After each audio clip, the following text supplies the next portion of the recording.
Magandang araw sa inyong lahat. Ito ay namimiss ko talaga itong dati namin nung nag-aaral pa kami dati ng elementary sa probinsya ng Camarines Sur.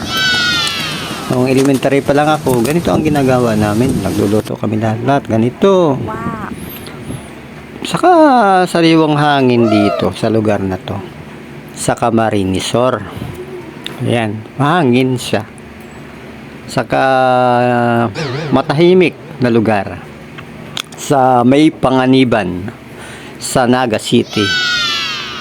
Saka ang daming mga sasakyan doon na minsan doon ako tumatambay noong mga nakaraang araw.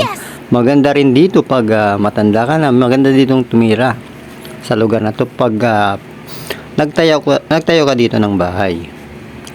Ayan, Yan, mga ano na to, mga sirang-sira na kasi mga sasakyan. Mga luma ng mga sasakyan to. Maganda rito mag-alaga ng maraming aso, manok, baboy. Magbaboyan ka pwede dito.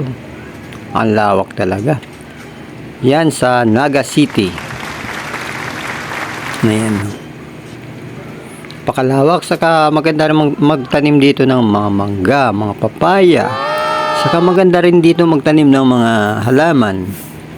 Basta saga at saka sagana rin dito sa tubig. Ayan. Saka aliwala, saka maano yung hangin. Masarap ang hangin. Hinig.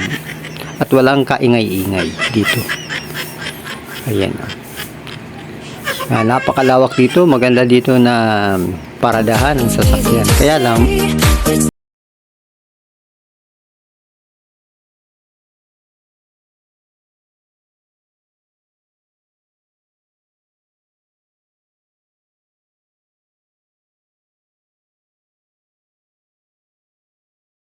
lugar.